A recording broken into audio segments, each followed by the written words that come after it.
All right, hey everybody. So today I want to talk a little bit about percussion.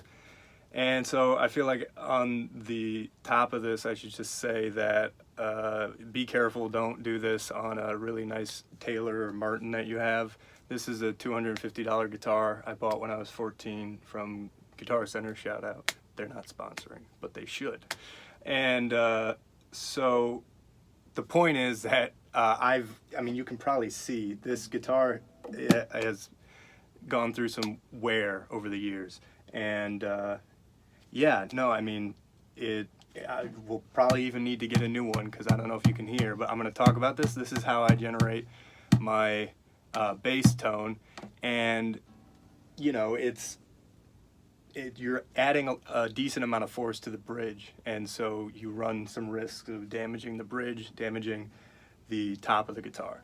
So again, all that being said, I think it's super fun. I mean, the reason I'm still doing it is because it's really fun, and I feel like has been a really nice avenue to go down with respect to getting better at guitar.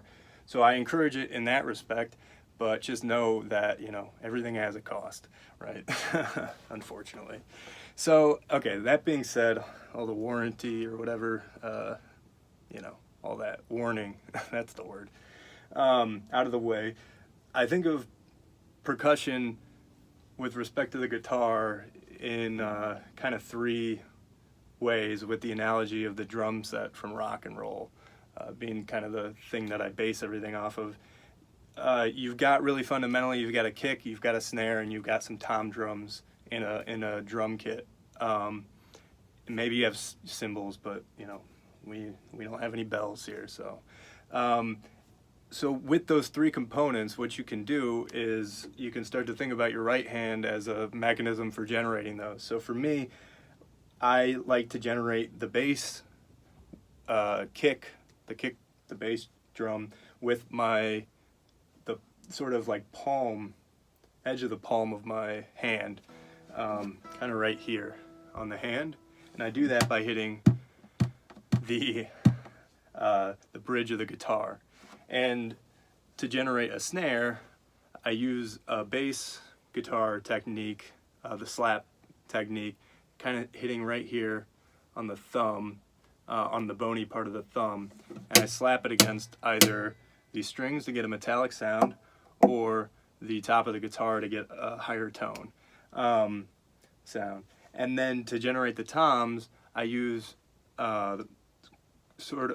just these three fingers, and I will tap them in kind of a rolling fashion, starting with the ring, or what is this? Yeah, the ring finger.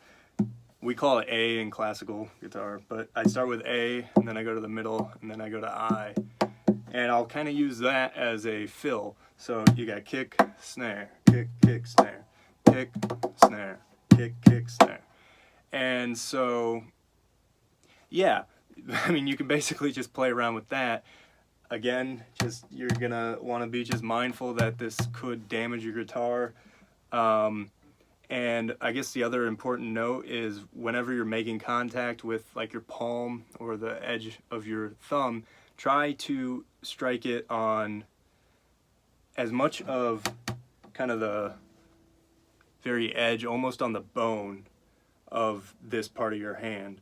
Because if you're hitting with the center of your right hand, we kind of talked about in another video, you have a nerve called the median nerve that runs through this canal, and so you can run the risk of kind of damage, or you know, aggravating that area, and that's not good. You're going to start to get pain if you do that. So really want to be mindful of using kind of this part of your right hand when you're making contact, and then this part of your thumb when you're using it to slap here. And with respect to the tom sounds, you kind of want to keep your right hand as much of almost like a claw, where you're going to have all of these tendons are going to be tensed, you know, because you can, I mean, some of you guys can, right, move your finger like that. You want it really like this. and you're gonna get the best tone, I find, if you do that. And so yeah, I'll talk a little bit about how I apply this to songs in another video, because this is already kind of long, but I hope this is helpful, and happy playing.